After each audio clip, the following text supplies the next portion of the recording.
Today on the channel, we have one of the best devs in the space. His name is OX Bender. We're gonna go over a bunch of different things, the NFT market, developer related stuff, Bender's take on the entire NFT space in general, and we're just gonna have a good time on the channel today. If you're new to the channel, make sure that you like, comment, and subscribe so you can keep up with all the new videos that I post. If you wanna become a part of a very active NFT community, make sure you join my Discord. The link is down below. And without further ado, let's get the video started. So as I mentioned, we have Bender here with us today. So Bender, thank you for coming on. I appreciate you hanging out, and we're gonna get into some good conversation today for sure.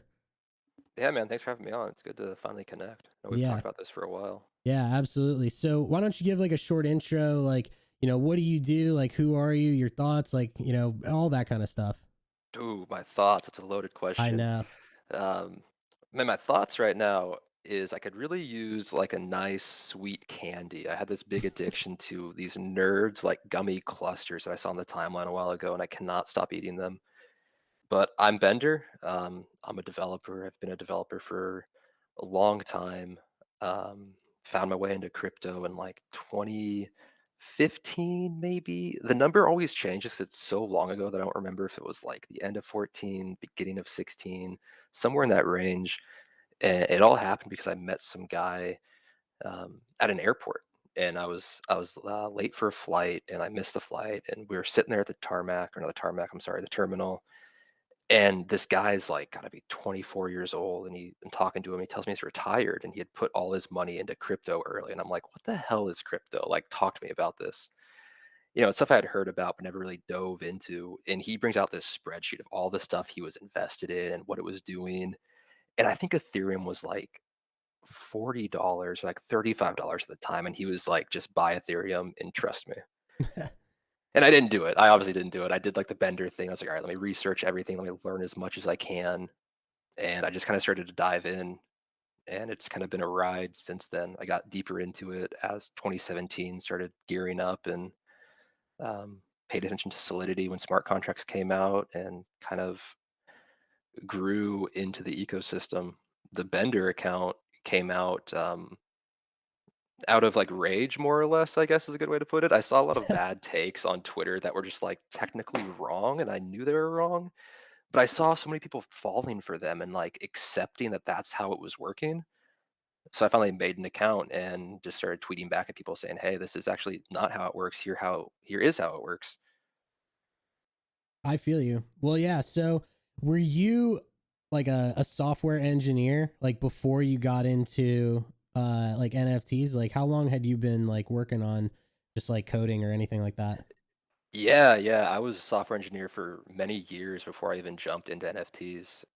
So it was kind of all a natural progression. And the code for NFTs is really similar to almost like fundamental understanding of Solidity. So Mm-hmm. it's not a large jump. You could do like a really simple Solidity tutorial and kind of understand as much as you need to understand to write an NFT contract.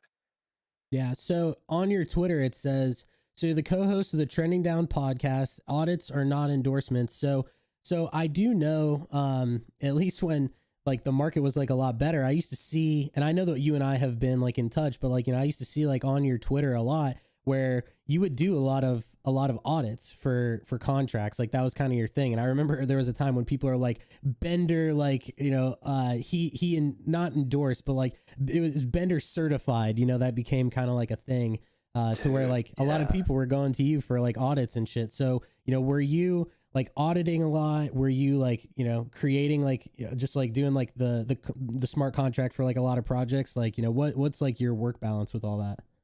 Ugh, dude, the work balance is nuts. Like when I say it was like 16-hour days, it was like, I'm not joking. It was insane. So I was balancing like my traditional software engineering job and like all the crypto stuff at the same time. But the audits are not endorsements thing came out because people started tweeting about it. And everyone would ask me and say, "Hey, can you audit our contract? I want to make sure it's like there's no issues. You can't like infinitely mint this." And they'd always followed up by saying, "Will you also tweet about that you audited it?" And I was like, "No, like I'm not going to market your project that I have no like reason to. I don't want to push it to somebody Right. because I don't know what your intentions are." And then someone learned that if they tweet that I audited it, it works almost the same way as me marketing it. So I was like, God damn it. Like, either stop helping people with their contracts, or I have to find a way to say, hey, if someone tweets about me doing an audit, it doesn't mean anything from me. And it Yeah. got to the point where people would DM me and say, hey, did you really audit this? And I'd respond and say something like, yeah, I did, but like I would never buy it. Yeah. And like I felt bad about it, but I was like, I don't want people to tweet about it. I'm not doing it for like their marketing reason. I'm doing it so like they don't have a bad launch and it sets everyone up in their ecosystem as well as they can to be Hmm. successful. Yeah, I mean, it's like the idea of if you build a car, right? Like you might have been the one that built the car and you put it together, but that doesn't mean that, you like the quality of the product or anything like that. You're kind of just doing the job. Yeah, yeah, and I wasn't writing the code either. What would happen was, I would tell them like, "Hey, I'm not going to write your code. I did not write your contract. I don't want you to say that." So they would give me a fully written out contract and say, "Hey, essentially code review this." So I'd do the review, do all the testing, and I'd send back like a 12-page PDF that essentially said, "Hey, here are the issues. Here's the good things. Here's the bad things. Here's what you have to change, and here's what you might elect to based on opinions." I feel that. Yeah. So, I mean, you were like primarily doing audits. Like you didn't even want to be the one that was like actually writing like the code for a lot of these projects that were reaching out to you Yeah, because then it suddenly becomes Bender on wrote you. this. Yeah, and it's a huge responsibility for me for a project that I don't really give a shit about, to be quite honest. Like it might be someone else's dream to launch X, Y, and Z with this art and that strategy, and just because they want me to write the code, it suddenly puts it back onto me. Yeah, so I do know that there's a lot of devs that are in the space, and if anything, like writing code, like doing the smart contract, whether it's like, you set up like the website, you do like all the dev stuff. Obviously, if you're a project, you don't have a dev, you want to launch something, that's something to where being a dev is actually a pretty good gig because you can get, a pretty good percent. I mean, obviously, it varies, but I've heard, a lot of devs have gotten like 5 to 10% of equity in a project for it just to mint out. And then, that's kind of it. But that also puts like a lot on you as a dev because, of course, like, things have to go a certain way. But then there's also like the liability of it. So, obviously you've spent a lot of time auditing contracts and you kind of decided to where it's almost like in a way, because we see this a lot, like there's founders of projects and then now there's like advisors where it's like, you're helping with like a lot of stuff, but it's like, you're not like, really like the one that does the, like the meat and potatoes, like you're not the, the top dog. So it's like almost like a way to where you can be a dev, but not necessarily take on the liability of a project. Is that like kind of the thought behind it? Kind of. It was more about protecting the sanctity of Bender and not wanting anyone to be able to spin the idea that I was pushing something Mm-hmm. that I wasn't. Because I didn't want people to be able to trick others into saying, "Hey, Bender built this. We got to buy it because it's going to go up." When in reality, maybe I only wrote like 4 or 5 functions of the code. Yeah. So I was very careful about everything I did and every conversation I had. And there was even some that I walked away from and I said, "Hey, look, I think you're in this for the wrong reason. I don't think you care about what you're doing. I think it's like a blatant cash grab. Mm-hmm. And I think you're trying to use my name maliciously." And I've like blocked the people and just moved away from it. Yeah. But there's some code out there that I've written and I've seen it in other contracts and I've seen it on other websites too, which is kind of fun to see trickle down. But it's always done very quietly, because I don't want to be the reason your project succeeds because I'm not the person for that responsibility to fall on. And that Yeah. was kind of my own take on it.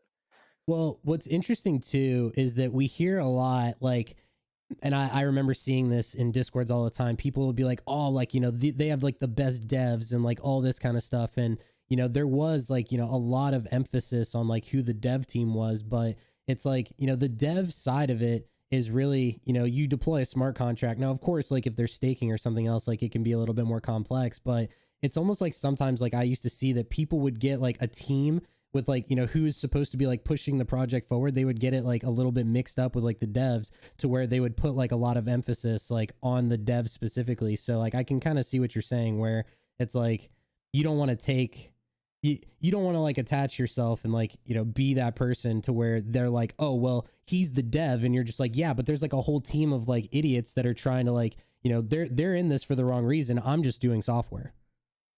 Yeah, exactly. And you get dragged through the mud pretty quick if you do the wrong thing. So you had contract shops out there like West Coast NFTs Mm-hmm. that did a lot of work for people, and that's fine because it's an entity, right? So that entity takes on the burden of we did X, Y, or Z. It's not a single person. And since like Bender as a single person accidentally blew up to whatever the account's at now, it has a lot of power behind it. If people start saying, "Hey, Bender did this," Yeah. and when in reality, it's like I'm just writing code. Like if it was a project that I was running, it's different, right? Because I have all the control, and at that point, my coding skill goes a lot farther than what someone's saying. So if someone says, "Hey, Bender, I need you to write a contract that has, an allow list, a mint, a like, oh God, I don't even know what else you could put in there off the top of my head, like a team mint." It's just like some Mm-hmm. basic stuff, right? That you can copy from anywhere.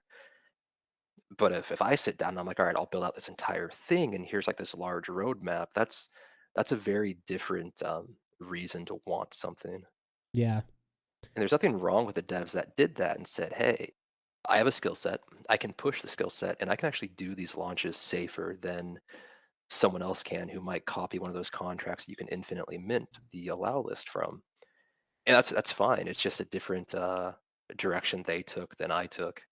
So let me ask you this, since we're on this topic.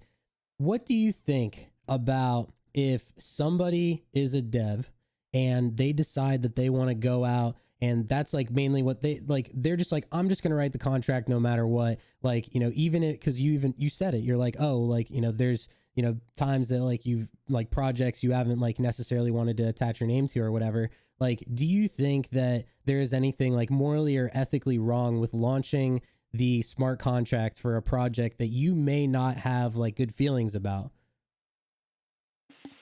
Ooh. Yeah, probably. I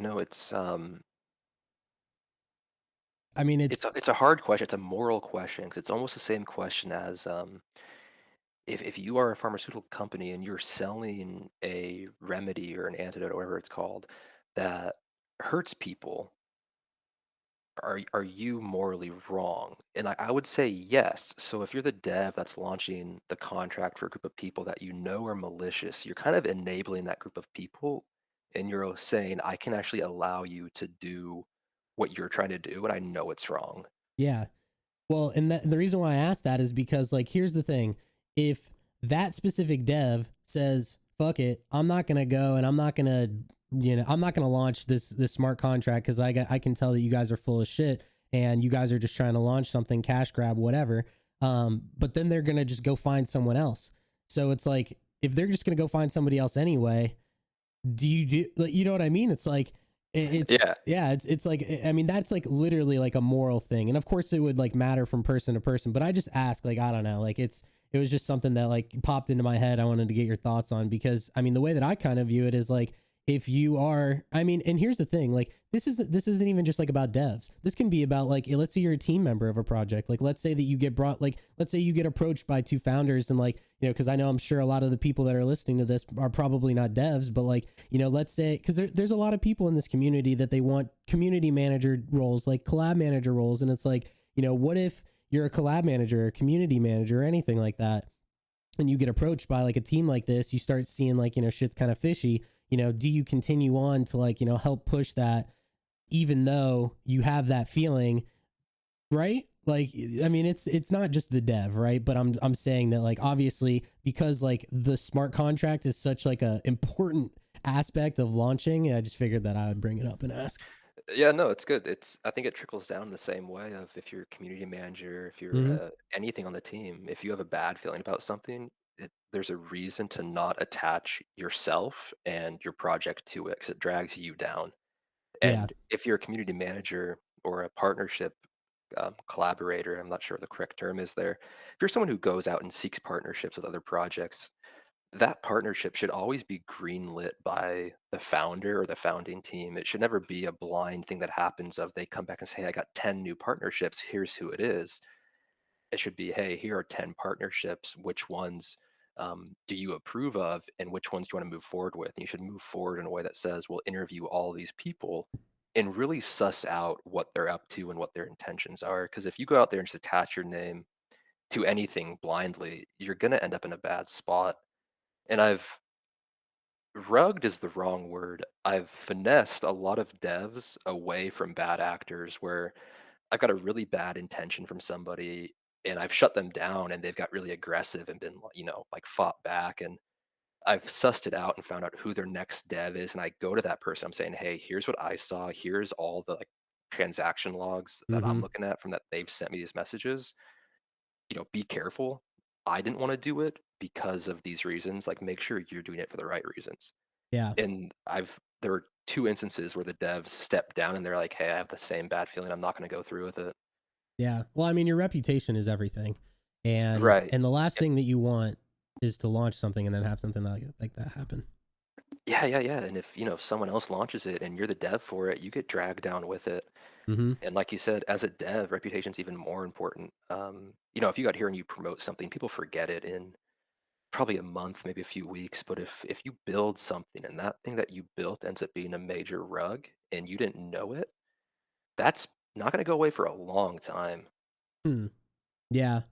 I mean, you're not wrong. I mean, I think that like a lot of that kind of stuff, like at the end of the day, like this stuff will stick around with you for however long anyway. Like it'll still be attached, but it's just like whether or not it'll continue to be a big deal. But like, I mean, of course, like the smart contract is just so important. So it's like, you don't want to like, you just don't want to be attached to something like that if you can, if you can avoid it.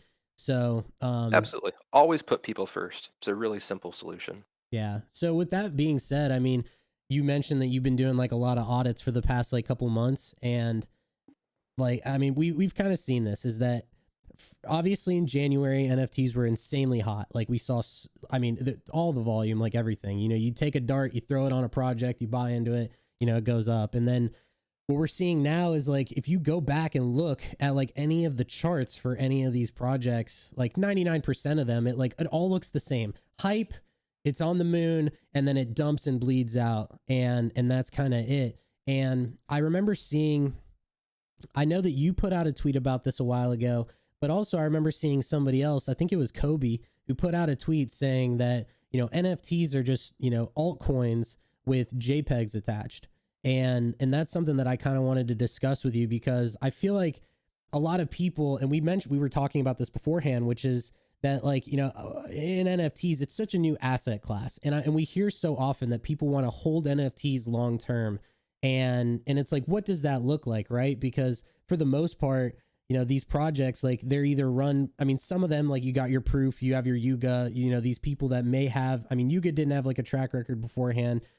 Kevin Rose obviously did, but then now it's like you have like these teams that are coming out and like, maybe they will embellish their past experience, and you might be investing in some of these teams that may not have, I guess, like they don't have any business launching an NFT project, and so people will be buying into this kind of stuff, and they think that this NFT will create a great IP, or maybe there'll be some utility down the road. But I guess the question is, what's your thought about like the whole like altcoin with JPEGs attached sentiment, and then also what do you think is going to be the future? Like, what do you think that NFTs are going to look like after? Because I hear a lot like people talk and they say like, oh, we're not going to see like another January like bull run again with PFPs and that kind of thing. But I'd just be interested to like hear your thought. I know that was kind of like loaded, but Yeah, a lot in there. Let me start with the altcoin thing. It's a compliment. Kobe tweeted it as a like an insult almost to NFTs of like they're kind of pointless. They're just altcoins with pictures attached. But that was a step up from what we've been considered in the past. So I saw that and I was like, yeah, it is an altcoin with a JPEG, and that's fine. Like that's okay. It's just like you're buying Shiba or Doge, but instead you're buying, 100 Shiba, and each one has a different picture attached. They still act like a coin. There's just no liquidity pool behind it to enable this easy transaction. mhm. So I don't see a problem with it. I think it's good overall. In terms of will NFTs or JPEGs or altcoins with pictures be around in the future? Probably, yeah. I don't see why they wouldn't. They act as a on-chain storage system for data. So in the current iteration, we have an image behind that coin, but you could have anything behind the coin. You could put, like Loot tried to do, they had an entire inventory, quote unquote, behind the coin. And that inventory was then used to make an entire ecosystem around, like, here's your character, and that's what's in your backpack. And that character can do X, Y, and Z. Or you could do what Audi did, and they said every new car you buy comes with an NFT that's on chain, and that NFT has the service record of the car for its lifetime. Hmm. And that's an immutable service record now that says, hey, this car was owned by this, that, and that person, and we did the service at this, that, and the third time. So there's almost as many possibilities as you can think up for an NFT that can also be used for a database. It's So just about the size of what you can fit into that NFT. one thing that I was having a conversation with, not that somebody that I was talking to, we were talking about like what like the real life utility of like what NFTs are really going to be. And you mentioned like Audi, right? So I guess like the argument is a database, right? It can be edited. Like if you have like whatever, if there's like a service record, you got your oil changed on this date, all that kind of shit, you got your new tires and whatever, like that could technically, you could go in and you could edit that. So but if you do it on chain or something like that, it can't really be edited, right? I mean, is that like the idea, is that like you're essentially like time stamping exact information?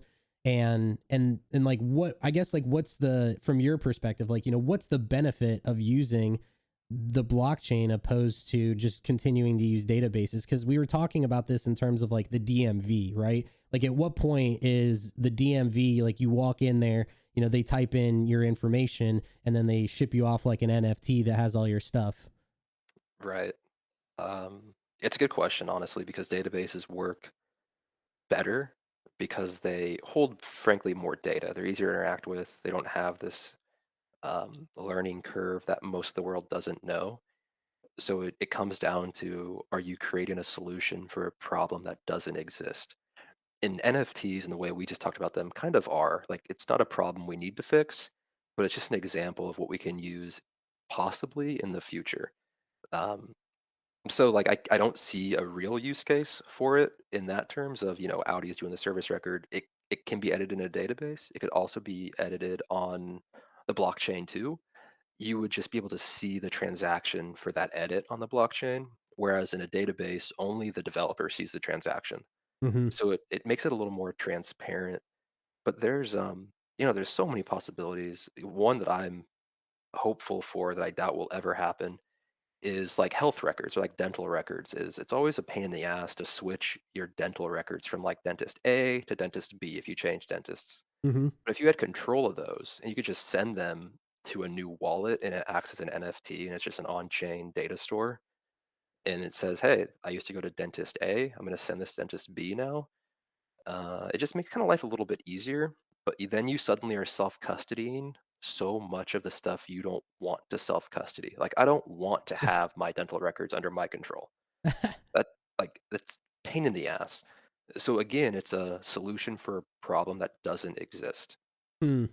But NFTs will always exist in that area of, they can be a solution to so many problems that don't exist. It's just about finding the solution to a problem that does exist. Hmm. What do you think one of those is? Oh, I was hoping you wouldn't ask that question, man. I don't know. It's still early in the Web3 cycle. It seems pretty clear that crypto is not going anywhere because of its integration into a class asset now, and the different payment providers are trying to accept crypto. I don't see it going anywhere. NFTs are in the same space, but I think they're about 5 years earlier. And by that I mean, if you take crypto in 2022 and move it back to like 2017, I think people are asking the same questions of NFTs now that we asked of crypto back then, which Yeah. is legitimacy of how do we use it. Well, And I don't think anyone has the right answer yet for NFTs because all the answers I've seen have been in that realm of it's a solution for a problem we don't have, or it's just so complicated. Why wouldn't you do it a different way? Well, so like you look at something like Fortnite and CS:GO, right, with like the skins and stuff, and like it makes a lot of sense when you think about it like that, right? So I'll bring this up to anybody who may not follow along. So like if you buy like a Fortnite skin, right, which for whatever it's worth, if you look at something like Fortnite, it is like its own metaverse, right? Like you're in it's a game, it's a world, people spend time in it, you can get cosmetics that you pay real money for that you then have on like a certain account. And I know that there are reasons as to why these companies don't necessarily want these like assets to be transferable, but I think that that's like one of the big things. And FaZe Banks, I remember like seeing a something from him like a while ago where he was pretty much talking about like oh, like if you had like a certain skin in like one game, maybe you transfer it to a different account, maybe it's like on the blockchain. A lot of people say blockchain gaming is going to be the future. So, what's like your thought on just like all of that, like in terms of the few, like I mean, it could be like the other side, or it could just be like any of these games, like these on-chain games or whatever blockchain games that people are talking about. Like, what do you think that looks like? I think that's spot on. I put out a lot of tweets and a lot of threads in like 2021 summer about GameFi and blockchain games. And when you start seeing those come out, buy into them early and you'll make a ton of money. And that kind of played out pretty well because that's the one utility people can see right now for NFTs of a CS:GO skin. I was deep in the CS:GO skin community. I loved Counter Strike skins, man, and it just makes total sense. Like that's an NFT, and you can't tell me otherwise. It's just an off-chain NFT. Yeah. But I think FaZe Banks is spot on, and we're seeing that slowly play out with the blockchain games we have, where certain ones allow you to bring in any NFT, and you are visualized as your NFT in that world. And if you could create like a layer on the blockchain that lets you say, "Hey, I've got a Glock skin in Counter Strike. I can go use that in Fortnite. I can go use that in Rainbow Six. I can go use that in Apex." That's kind of the end goal here, but it takes blockchain games all being on the same page because, like you said, there's a reason they're on different platforms. There's like a revenue side to those. Yeah. So like you think about like the other side. We don't know exactly what that's going to look like, but you would hope that because we heard like recently that Eminem and like Snoop Dogg, obviously like we saw that they did like that other side like concert. We know that in Fortnite like there were a ton like a Travis Scott concert, like all this kind of stuff. And so like I think but here's the problem with like something like Fortnite, right? It's a cartoon, it's a great game, like I loved it, but like it got to a point where it became like pushed towards like a certain audience. So like, there's not a lot of people that are like above the age of like 20 that play Fortnite, right? Because it just became like too hard. Like these kids that are younger, like they're kicking ass at that game. And so I think, at least from like my perspective and what it kind of looks like, is that the other side is trying to like create a world that's like cartoony, kind of like that. You can build maybe like Roblox, a couple other things, like there's resources, maybe like RuneScape or whatever. And you would think that because they have ApeCoin and like they're building out like this AAA game, that they would be moving towards that they would be like looking and saying like, hey, what's like the best shit that's already out, like how do we implement that into the other side to make it so it's like you can trade skins, you can trade resources, kind of like a RuneScape type game where it's like you mine resources or you get stuff and then you can trade it for other resources or like real money, like you transfer it into ApeCoin, like any of that kind of stuff. Right. Yeah, I mean that's the idea behind blockchain gaming in my mind is some sort of large scale longitudinal game like World of Warcraft where your character is a single NFT and it's mutable to where if you get stronger, your strength stat increases on your NFT. And we've seen those kind of slowly come to life, but um not the way we imagine them, which is like this full-fledged AAA game that maybe other side is trying to make. I try to stay away from like um, theorizing on what they're doing because I have no clue, and I'm okay saying I have no idea. But that's kind of like where you want to get to, in my opinion.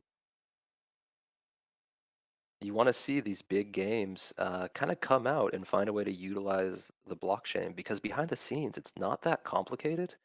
The complicated part is the user experience, the front end, the back end that helps support everything happening because the blockchain interactions probably rather minimal. I've worked at a gaming company in the past, and the amount of effort that goes into what's called the dopamine cycle is insane because you have to keep your users engaged Hmm. every minute, otherwise, you lose a user.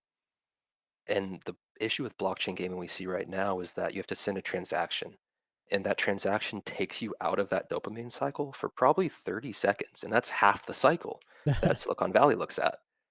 So if you're saying I now have cut the 1 minute cycle down to 30 seconds, how do I engage them enough in 30 seconds to keep them re-engaged after that transaction interrupts the experience? I feel interesting. Yeah. I mean, and that's just something that I kind of wanted to discuss like briefly, just like your thoughts on that, because obviously, that's like the future and stuff. And so I guess this would be a nice place to pivot to some more like community driven stuff. For example, I think that there's been like a lot of toxicity on the timeline recently, like on Twitter. And I think that it could be like anything, right? It could be FUD, like it could be towards like a certain project, and or towards like other people. There's like some influencers or whatever that you could call them, like they're going out and they're attaching their name to the projects, like people are doing paid promo, like all that kind of stuff. And so I feel like we're in like this growing pain, like this area where it's like if you do like anything, like a project does anything and other people don't like it, you can like see that sentiment very quick on Twitter, and it does seem to affect the way that people treat this market. Because like also it's interesting, like if you think about NFTs, it is like a lot different. Like, not to say that if like the Fed says something bad about inflation, like ETH will tank or it'll go up like based on that info. But it's like, that's such a larger market. Whereas like NFTs, it's like, you could talk about like the Azuki thing, like with what happened there. Like everybody heard about like, the Azuki situation. And then from that, the price of that NFT dropped dramatically. And a lot of that was driven through Twitter. And so, once again, kind of loaded, but what's like your thought on, the current state of the community? Like, I realized that like the NFT market itself, like there's not a lot of volume. I think that there are probably a lot of over invested people that are being vocal on Twitter and kind of expressing like their dissatisfaction with the amount of volume that's going through the market. But, what's like kind of your thought on like the progression and like what you've seen, dating back from, when everything was great in January up until now, where, you have like a lot of people that are, people are going after each other and, like all that kind of thing. I unfortunately I saw this come in and I said something about it and a lot of people didn't like it, but it was that the timeline will cannibalize itself as we get deeper into the bear market. And it's just because I've seen it happen before. There's a lot of emotions in investment for a lot of people, and when a number goes down and that number is tied to your livelihood or to what you thought was going to be this immense wealth, those emotions start manifesting towards other people that they think are responsible. Hmm. And so I think that's where a lot of the toxicity comes from, where when it was bull market it was like, wag me, we're all going to make it, and good vibes. And then when it started going down, people suddenly realized it was never whack me and we weren't all going to make it. It's actually we're all doomed and I'm mad at everybody. So that started coming out more and more in the timeline. But then as that came out, it happened at the same time as things started happening less often because there were fewer participants. Because a lot of the transient crypto participants that enter crypto Twitter and then leave crypto Twitter when the bull comes and goes had left. So you had less people launching projects, you had less things happening. And all that's left at that point is now social events or social catalysts. So if someone does one wrong thing over here on the right side, the entire other side of the room is going to say, whoa, look at that. And they're all going to pay attention to that. So you start Yeah. cannibalizing each other for this engagement. Yeah, and we've seen like a lot of like the memes, and people are doing like whatever they can for engagement. Like NFT inspect is now huge. If for anybody that's not familiar with it, it's like, you know, people are essentially trying to like rank themselves high, like get higher like ranks on their engagement, like on Twitter and stuff. And so I think that that probably has something to do with it as well.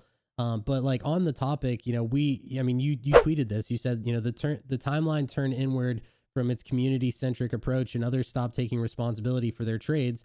If any, but right, you insert any, you know, big account, but like, you know, if Nate Alex tweets about something he bought, the entire timeline follows in a copy trade. If the timeline loses, they witch hunt him. If the timeline wins, they're geniuses. So it's like the idea of like, you know, we all these alpha callers, right? Like all this stuff where, you know, you have these people and it's just like, you know, if I were to make a call on Twitter and I say, oh man, like I think this NFT project is going to do well. If it goes up and it stays up, like let's say for example, like I called, like it could be anything. Let's just, I'll use like whatever, like Azuki, right? Like, you know, if you put that like on Twitter and you go, Azuki is minting, you know, 1 ETH, whatever, you know, this is going to be a great project. If it moons like all the way to 30 ETH, everyone's like, whoa, dude, like you're so smart. Like you called this. And then, but if you like tweet something, or for example, like, you know, we do see, and we've seen this argument a lot, like with influencers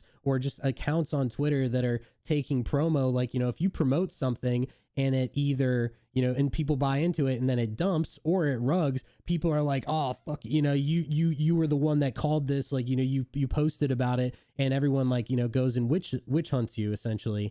And so it's just like, you know, it's interesting because people love to find other people to blame for their own financial decisions, but obviously like you wrote, you know, like a pretty, you know, thought out thread about this. So like, you know, what's kind of like your thought on that? Like, you know, the whole idea of, you know, if you tweet about something and it goes up, you're a genius. If you tweet about something and it goes down, everybody hates you and you're a piece of shit. It's lack of personal responsibility, and you know, you described it really well. We were talking earlier that people just, you know, somewhere along the line stopped taking that responsibility when things went poorly. And at the early stages of NFT Twitter, because there was a fissure where crypto Twitter shifted from coins and NFTs to kind of just coins, and then NFT Twitter was born. And NFT Twitter in the early days was like, hey, I minted this. I have no idea what it is, but I'm laughing because I can't believe I just purchased like gravel. And there was a period of time where everyone was buying gravel, and it was a picture of gravel from Minecraft. And the timeline was having a blast. There's some random Twitter account that was tweeting in all caps about gravel, and everyone loves gravel.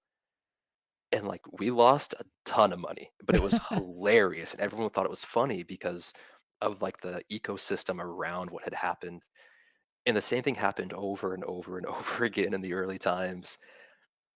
But suddenly, yeah, it was, things got bigger and more real, and it wasn't like, oh, I lost like, you know, $500 buying like 10 gravel for 50 bucks. It was, you know, I lost 50,000 because I bought a bored ape at 7 ETH and it went down to 3 ETH or something. And Mm-hmm.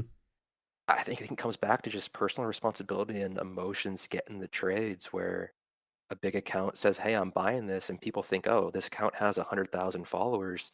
They can move markets. You know, if just 1% of those people, 1,000 people buy this project, we 3x the floor and make a ton of money. But it's never really like that. You know, if you think one account can move mountains like that, you're kind of wrong. And that's where I think a lot of people made the mistake of saying, I'll copy trade this and it'll certainly go well. But my opinion was always, oh, so and so tweeted about it. Okay, I'll buy this, but I'm going to make sure I can play this well. So I would never buy things that I thought um, were going to go up because someone tweeted about it. I'd buy them because I thought they would go up because someone tweeted about it, which would give it traction farther than their tweet. So Yeah. I kind of saw their tweet as the catalyst for a whole movement that said maybe everyone else in the community will help push this and I won't need to be involved. So I can ride the wave and exit it before it crashes. Well, and that's the other thing too, like you kind of mention it, is that like a lot of times, like let's say that somebody does tweet about a project, like they're not also going to tweet about when they're exiting a project, right? Like because then it's like then that's I mean, if anything, like if somebody tweets about something, right, whatever it may be, it could even be, I mean, we were talking about so for example, Alex Becker, right? You know, he has his YouTube page, and, you know, last year he was tweeting about, or he was talking about coins and stuff. And it's just like, you know, there were a lot of like good calls like on his YouTube where it's like if you got into something like during a video, wrote it out, you know, you could have exited at any point. But it's like that's like what you have to realize is that, like, you know, if you are using other people on the internet to copy trade them or like take their advice, and if you're like in profit, like you, that's your, I mean, if anything, but like, you know, that's your choice. Like you have to decide like, hey, I'm in profit, I should probably exit this, or like, hey, I'm not in profit and maybe I should get out before it gets worse. But it's like, you know, if you're going to pay attention to what people are saying on, like, you know, somebody says that they bought something, it's like, you know, that is still, regardless of what tweet you saw, that is, it's still your responsibility as to whether or not you enter a trade. Spot on. Dude, you're absolutely spot on. And we've all learned that lesson somewhere. It's just a matter if that person was like, I don't know, able to reflect enough and say, oh, this is what happened. I didn't get dumped on by so and so. I just failed to take my profit when I should have. Right. That's what it always comes down to. I got eviscerated for a while about cryptodes, because this is the only thing I've probably ever done this with. Cryptodes were about to mint for 0.06, Mm-hmm. and just the ecosystem around it and um, the artist being behind it, which has had so much notoriety for doing nouns, that I sent a tweet and I was like, hey, this comes out in 2 minutes. I don't think I was supposed to tweet that because I had like insider info because I was in the Discord they locked. Yeah. And I was like, hey, this is about to come out. You gotta buy these. Just trust me on this one. And they went from 0.06 to 1 ETH like in what, like a day or something, or 2 days. And they went to a 14 ETH floor over the next like 2 months. But then when that floor collapsed, people came for me and they were like, what the hell happened with crypto? It's like blah blah blah. And I'm sitting in my chair saying, I like what? Like you saw these go to 14 ETH and you thought, you know what I should do? I should hold on to these longer. Like that's not my fault. Yeah. It's my fault if I round trip that back to 0.06. It's your fault if you do it. Yeah. Yeah. It's funny that you mentioned that because that's like, I think so often people are like, oh, it's going up, it's going up, it's going up. But it's like, what do you think is going to happen? It's going to go up, stop, you know, it's going to hang out there for like, you know, a month or two. And then you're going to have the option, like, you know, to always get out at that price. Like, dude, part of NFTs, crypto investing in general, is knowing a good exit and knowing a good entry and knowing a good exit. And I think that so many people, like, they just get lost in like this whole thing about like, oh, like, you know, all-time highs and all this kind of, you know, shit. But like you have to have a strategy. Like that's what it comes down to, is like you literally have to say, like, if I enter this at 0.06, I have to say like, okay, where am I going to ride this to? And if you see it at something like 2 or 3 or 4 ETH, it's like, man, like it's not like, even if you did tweet about it, it's not like Bender's going to be in your ear and being like, hey buddy, like, are you sure that you want to hang on here? Or like maybe you take profits, you know, like that's not how it works. And I think that like for whatever reason, NFT Twitter has gotten to a point where it is like kind of bad, where it's like that. And like I personally, like, I don't like to tweet about projects anymore because I got tired of like anything, like anybody coming after me for like saying like, you tweeted about this, what happened? And it's just like, dude, like I can't even tweet about things that I like anymore because now everyone's just like, oh, dude's a piece of shit. Yeah. And that's the shitty part, man, is it took the fun out of it. It was so fun to just like say, hey, I found this bullshit thing that's minting. The NFTs are hilarious. I bought 50 of them because I might be an idiot. And everyone has fun with that. And they're like, oh, haha, so funny. But now it's like, oh, he bought 50, I'm gonna buy 100. And then they found out they lost money with me and they're mad at me. And I'm like, whoa, I lost money too. Like, have some sympathy. Yeah. Yeah, but like once again, it's like if you make a call and it works out, everybody loves you. If you make a call and it fails, everybody's just like, wow, like you're the worst. So I mean, it is what It's it is. shitty. Yeah, but like, you know, on that topic too, something that we were kind of like going over like a little bit, and I did want to get your thoughts on, is like, you know, the idea of like, you know, because here's the thing, there's like a couple different areas in which you can do things in NFTs. You could build a business that's built around you know, like providing something like icy tools, something that has to do with Web3 and NFTs that provides a service, something like that. You can be a trader, you could be a dev, you could be a founder, you could be a community manager, you could be a collab manager, whatever. Or you could go out and you could be, you know, like in I mean, kind of like what you are. I mean, you have like 100,000 followers on your Twitter, and in any other type of area, right? Like, you know, you talk about like people on TikTok or whatever. These people, they build brands, and then what do? Like, you know, you do sponsors, like you monetize your brand. But here in Web3, like people have like a huge problem with it.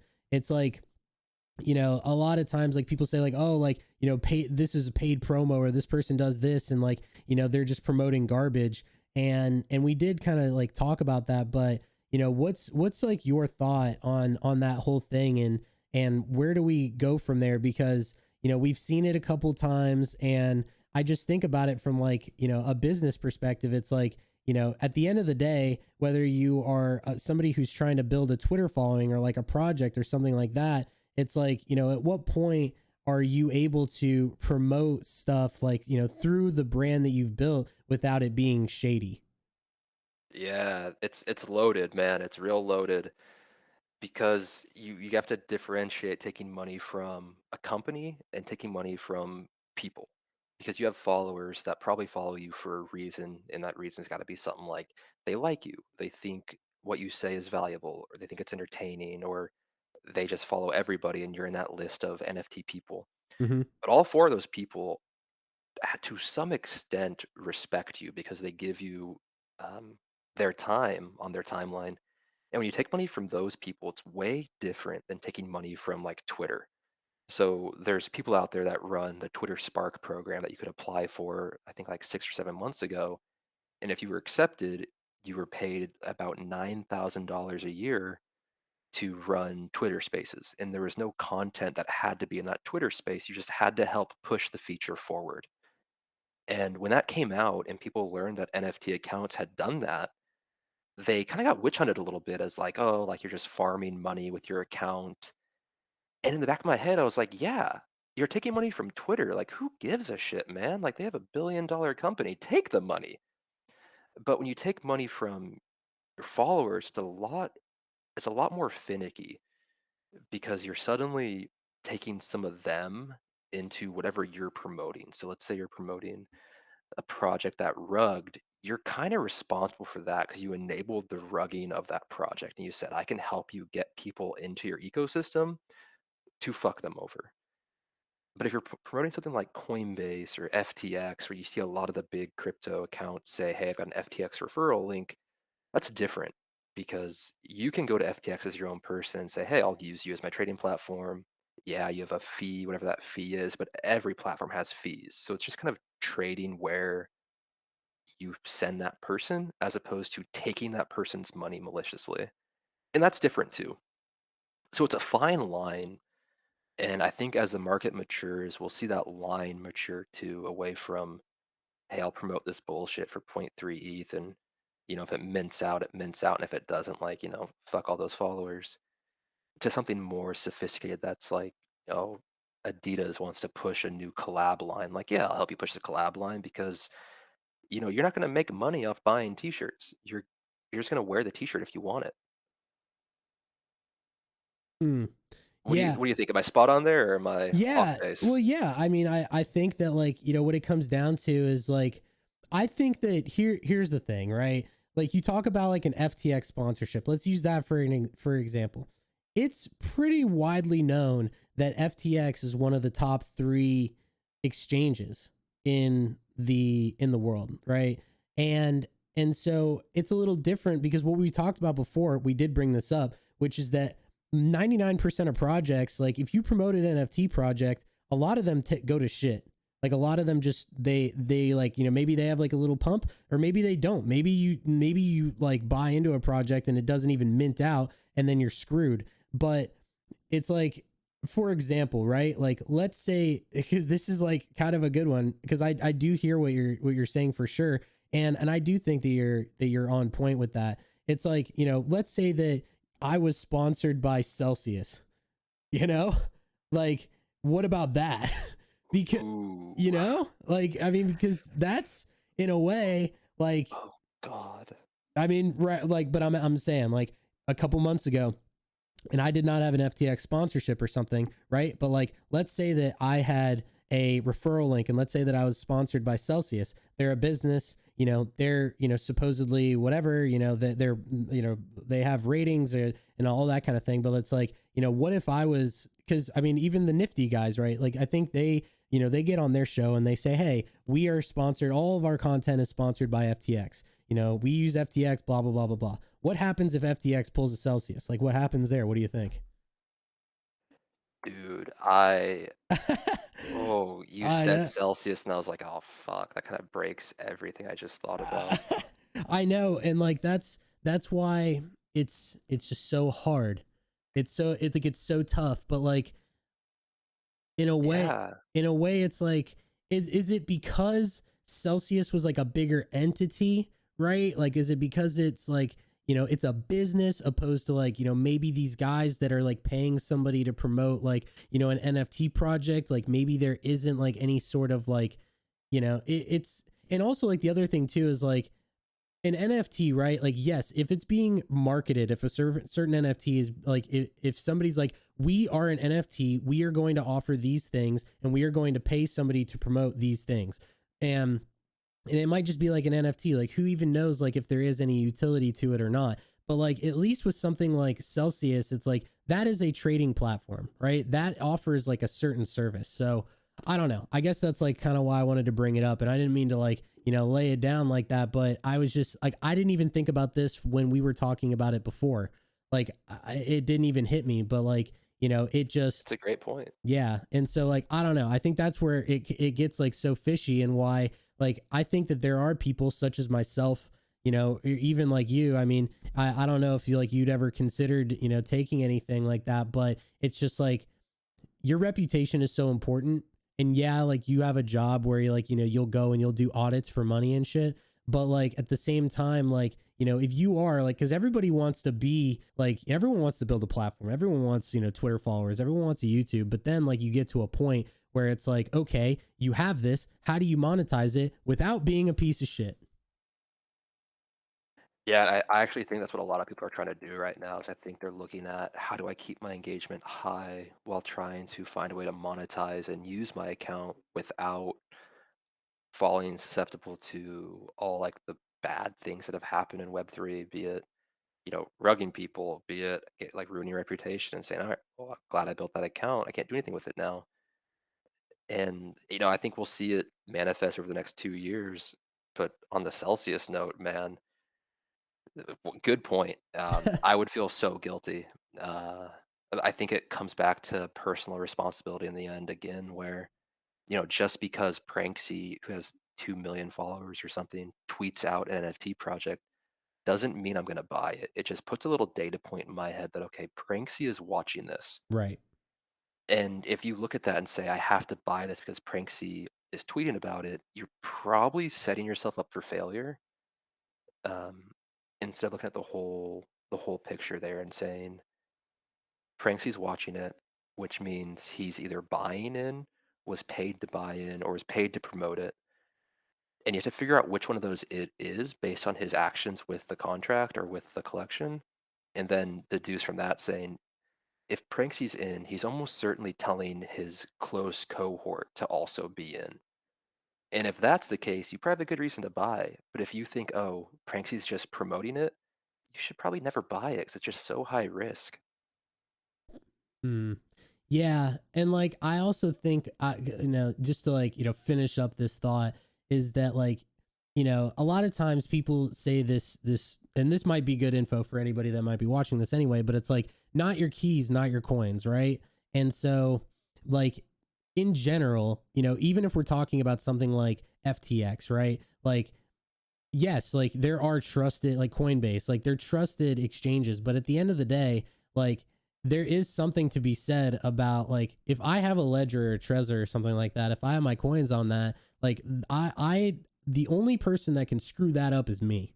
But if you have like if you have coins on like an exchange, like who knows? So it's, I don't know. I guess like this was like a rabbit hole. Hopefully, like, whoever's watching this found this like, somewhat entertaining, because like, I don't know. It's just like a thought that I had, and I think that a lot of you see like a lot of this like back and forth on Twitter and just like in general about like investing, sponsorships, partnerships, all that kind of stuff. And I think that a lot of these growing pains are just coming from the fact that like we are still so new to this. And unfortunately, a lot of the NFT projects that have launched, while there was like a good time to get in and out, a lot of these are very short term plays, kind of going back to the whole like altcoin with, JPEGs attached, like thesis of what NFTs are. So, Yeah, that's where people get it wrong, I think. I think a lot of people saw the narrative of CryptoPunks, Fidenza from Art Blocks, and then Yuga Labs and said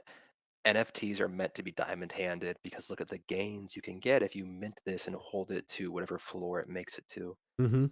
But there's so many NFTs in the ecosystem that are not meant to do that with. Like, not every NFT you buy is meant to be held forever, and not every NFT you buy is meant to be sold. It goes both directions, and it all comes down to um, the attention cycle the collection can hold and the amount of volume it can attract. Because we've seen time and time again that every announcement is a big volume moment for the collection, and that's when the price action happens. So if a collection or a community can't continue to keep the attention cycle on Twitter or on Telegram or wherever the community is, or it can't consistently push out announcements that make people want it and think it'll do better because of things that are coming, you got to sell it. You got to cut your losses there. Yeah, and on that, like as you were mentioning that, and I know we've been talking for a bit, but I think the last thing that I wanted to go into is kind of like about that, right? Because like I don't think that a lot of people realize that a project like D Gods, which has like a lot of attention on it right now with their upcoming project Utes, is that like D Gods when they launched last year, I remember seeing screenshots, something that Frank had put up, that people were saying like either their launch didn't go well, people were saying it was a rug and all this kind of shit. And the thing is like they didn't stop, right? Like they had a strong team. And what did they do? They decided to stick with this project. They built it up. They got people on board with it. And what ended up happening? This project went from literally nothing to being considered one of the best projects on, like, it is the best project on Solana. Like, and a lot of people say that. And so it's like, in a way, what we see is like there's a lot of people that launch a project and you can kind of tell by their demeanor, you can tell by like how active they are on Twitter or whatever as to whether or not like they're going to continue or even care to push a project forward. Because I think that 99% of people, they launch a project, it doesn't become the next Bored Ape, they got way in over their head, the next thing you know they're screwed, they don't know what to do, and they're the kind of people that want to give up inherently anyway, so that they do. But then you have a team like Frank with D Gods, and they said, okay, we didn't have as strong as a start as we wanted with this. We're going to try a couple things. And they tried like a bunch of different shit with the same project. And what happened with it? It ended up actually like working out in their favor. But if you were an investor in D Gods, you had to hold it for a while to really see like the fruits of their labor. So I think that it comes down to like, and I know people say this all the time, but it really does come down to the team, and it comes down to like a little bit of luck, right? Because you do have to have your bets placed in the right like area. Like that's Oh just the yeah. fact. So like, kind of going off of like, all that, like, with what D Gods is doing, like, what's kind of your take on that? Um, a lot. I've known about DeGods since they were minting because they tried a lot of things, like you said, and some of them started working and some of them didn't work. And one of the things that worked for them that helped them mint out was they had this honorary page where they had made honoraries for all kinds of people. There was probably like 50 honoraries for everyone from like Elon Musk to me.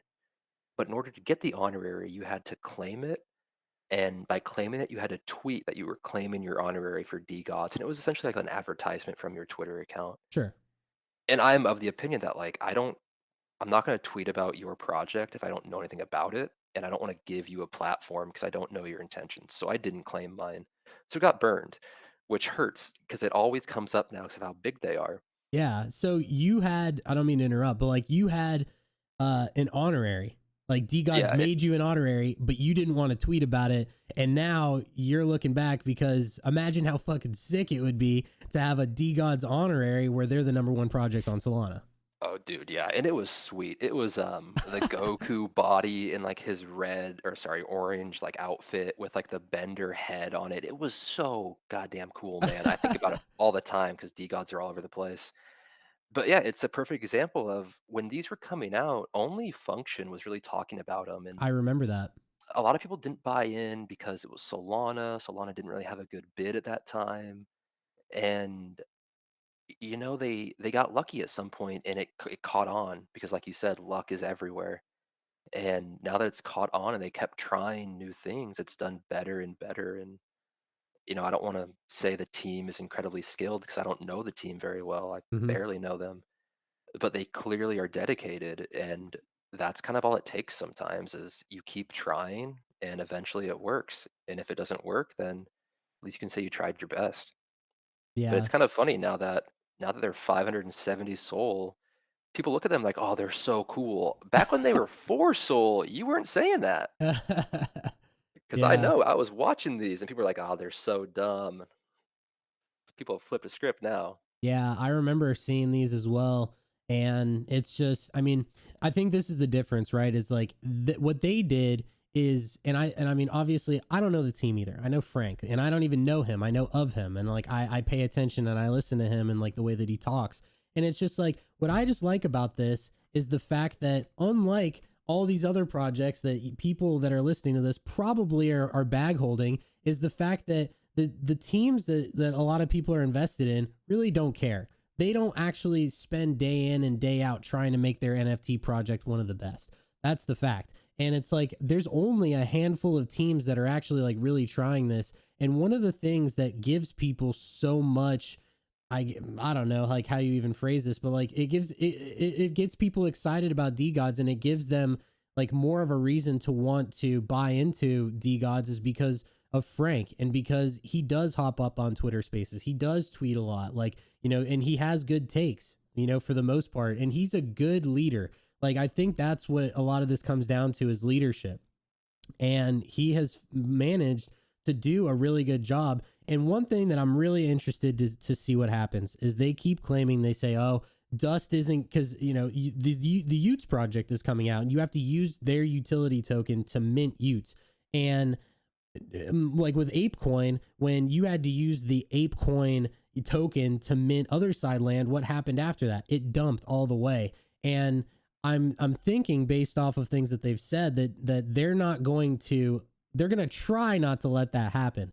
And so I'm interested to see like what they do for that, because what you would normally think is that Utes would come out, you would mint it with their token, and then everybody else is like, oh, well, I'm going to dump this because I don't need it anymore, and the token is going to tank. But it seems like they have things planned out, and I'm interested to see how this works, because once again, like they have failed, but they've also succeeded a lot. And so I think that's what like a lot of this comes down to, is that like not every team, not every project is going to hit the nail on the head. Not everybody is going to make all the right decisions all the time. I think it's more about like making enough right decisions that push the project forward, and not making any like absolutely critical errors that just destroy it.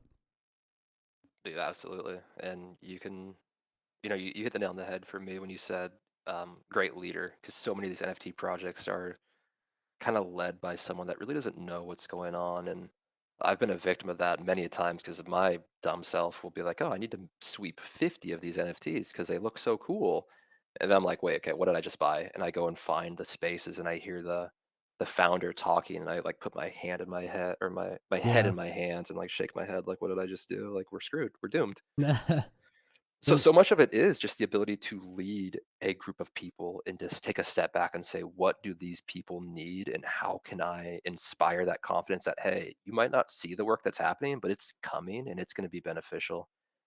yeah. On the dust side though, man, I thought the same thing today. I was sitting on like a chair in the sun. Honestly, it was like a very wholesome moment. And I was thinking about, dust and ApeCoin, and ApeCoin obviously was going to tank after the other side sale, and anyone that really knew what they were doing was longing ApeCoin into the sale and then shorting it after the sale because it was so obvious what was going to happen. Mm-hmm. Dust is different because Dust has a purpose outside of the sale, whereas ApeCoin didn't. ApeCoin just kind of had the sale as its purpose, and the rest of it wasn't really fleshed out. But Dust already exists for the DeGods community and like its allow list marketplace and the ability to get projects on that marketplace. Mm-hmm. So I'm not shocked to see it go up into the Utes list or the Utes, whatever it's called, sale because you have whatever the collection size is, 10,000, I think. You have 10,000 wallets that have to acquire that dust if they don't already have it. So you have some buy pressure there. But then the buy pressure evaporates and you don't have near as much after that sale. So it should come down. It's just a matter of how far down does it go. And I think, like you're saying, they're trying to make it not go that far down, and they kind of have a reason to prop it up with their marketplace. So it'll be curious to see what they do. Yeah, and same. And so like I mean we kind of like, we're just talking about D God specifically mainly because, and I might even push this towards like, the beginning of the video or something, but it's just because it's relevant, right? Like, a lot of people are talking about this. The Utes mint is in 2 days, and I am interested to see how this plays out. But I will say, I mean, it's been cool like watching Frank put on a clinic and like just be a leader, because like if anything, like that's one of the things, like I actually got a certification. It was like my minor in college like was leadership, and so I put like a lot of time into that. I was in some leadership positions, and so I just think about it like from that perspective. And when I do talk to somebody, I say to myself like, is this somebody who, is capable, or, like really truly cares to like lead not only a team but also a community. And it's hard in the NFT space because kind of like what we were talking about before, like, if this project does, and I'm not saying it's going to, I have no idea, but if this project like in a year or 2 years from now, like, it falls off, people are probably going to be going after Frank and being like, dude, like, what's the deal? Like, why did this fall off? Like, you let this, die. Um, and it's just, there's a lot, like being a figure and being a leader in the NFT community is actually very difficult, like extremely difficult. And there's like a lot of, I mean, mentally, like it's got to be very tough on some founders, especially the founders that actually do give a shit. And because I mean, if you don't care, then you don't care, right? If you're just like, well, I got my bag, I got paid, whatever, and that's fine. But if you actually care about like, your community and the people that invested and trusted you, then you're going to do what you can to try to continue to like build on the mission that you laid out to do. So yeah, any other thoughts on this, like while we're bullshitting about it? No, man, I think you hit the nail on the head, and it's a difference between the Yuga approach of wait and find out versus the Frank approach of being active in the community and really pushing the narrative forward. I'm not sure which approach I like better, but I'm always a big fan of transparency and at least letting people know you're doing things rather than sitting back and saying, we know they believe we are, so we can keep quiet. Hmm. Yeah. So it's just, it's different, man. I don't think there's one way that's right and one way that's wrong, but I do think it all comes down to controlling the narrative and keeping the attention cycle going, which is why that Utes list was um, such a big deal. Is it tweets out every single day and people engage with it every single day, and the team came out and said there's a higher chance of you getting a Utes list spot if you engage with the Utes list tweets and congratulate people for getting their Hmm. spot. Which is, it's kinda like social hacking, is you're suddenly pushing that tweet to everyone's timeline that follows you, and by tagging people in it that have a platform, it also pushes the people that follow them, which is a large number. So they're doing things in a much different approach than other people have in the past, which was more passive in a way, and this is more of an active kind of, attention holding game they're playing, and they're doing it very well. Yeah, I agree with that entirely. And it's been nice to see, especially like during like the depths, right? Because that's where we are. Like we're in a poor time in like the NFT market. So yeah, I mean, look, we've been running this for a while. So anybody that's watching this, go ahead and follow Bender. He is the co-host of the Trending Down Pod. Go ahead and follow that. I know that you do this like pretty consistently, right? Yeah, we try to push out a podcast at least once a week. We're trying to scale it up to 3 times a week, Hmm. but it takes time, Right. and it's fun though, man. You know, we talk about almost everything in the market from coins, NFTs to DeFi, and the fun part is we sprinkle in an alpha segment every now and then, Yeah. and so far it's printed incredibly well. It's got some like 10x's in there, some 15x's. It's got some coins that have like 2x and 3x with deep liquidity. Hmm. So it's fun, but it's mostly not like things we're pushing. It's things that say, hey, this is what we're watching, and we're watching things we think are good. So if you want to watch them with us, by all means, rather than like, hey, you need to buy this because we want you to. Yeah. Well, look, so all the links are going to be down below in the description to make sure you go support Bender. I had a good time. I appreciate you coming on today. We'll definitely get you back on and we'll talk about, just like anything else that might be going on in the future. But yeah, I think we went over like a lot of like really good relevant stuff today. And I appreciate you like coming and spending the time to be on the channel. Yeah, man, it was a great time. Be happy to come back anytime. Just shoot me a DM. For sure, we'll do. All right, so I'm gonna end this here. Take it easy. I appreciate you guys watching, and I'll catch you on the next show.